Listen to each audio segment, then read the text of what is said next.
പ്രതിപക്ഷ നേതാവായിരിക്കെ 2012 June 12 ഒഞ്ചിയത്ത് TP ചന്ദ്രശേഖരന്റെ വീട്ടിലെത്തിയാണ് VS Achuthanandan CPM സംസ്ഥാന സെക്രട്ടറി പിണറായി വിജയനെയും പാർട്ടി നേതൃത്വത്തെയും ഞെട്ടിപ്പിച്ചത്. കാരണം CPM സംസ്ഥാന നേതൃത്വത്തിന്റെ അറിവോടുകൂടി കണ്ണൂർ, കോഴിക്കോട് ജില്ലാ കമ്മിറ്റികൾ ചേർന്നാണ് TP ചന്ദ്രശേഖരനെ 51 വെട്ട് വെട്ടി കൊലപ്പെടുത്തിയത്. അത് CPMന്റെ നേതൃത്വത്തോടുള്ള അദ്ദേഹത്തിന്റെ എതിർപ്പും അല്ലെങ്കിൽ CPM നേതൃത്വത്തിനോട് ചന്ദ്രശേഖരനോട് എതിർപ്പുമായിരുന്നു കാരണം ചന്ദ്രശേഖരൻ പാർട്ടി നേതൃത്വവുമായി തെറ്റി പുതിയൊരു പാർട്ടി രൂപീകരിച്ചിരുന്നു.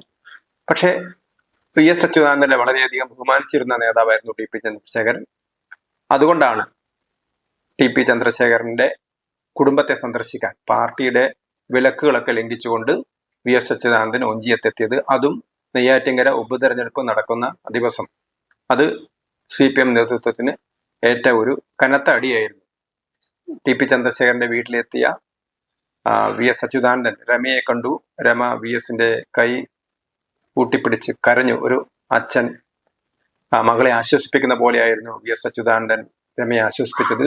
രമ അച്യുതാനന്ദനോട് പറഞ്ഞത് എന്നും അച്യുതാനന്ദനെ പുരുഷനായിട്ടാണ് TP ചന്ദ്രശേഖരൻ കരുതിയിരുന്നത്. അച്യുതാനന്ദനായിരുന്നു TP ചന്ദ്രശേഖരന്റെ ആവേശം, അച്യുതാനന്ദനായിരുന്നു TP ചന്ദ്രശേഖരന്റെ പ്രചോദനം. ഇപ്പോഴും തനിക്കെതിരായിട്ടുള്ള ഭീഷണികളൊക്കെ നടക്കുന്നുണ്ട് ചന്ദ്രശേഖരന്റെ കൊലപാതകത്തിന് ശേഷവും എന്നാണ് രമ പറഞ്ഞത്.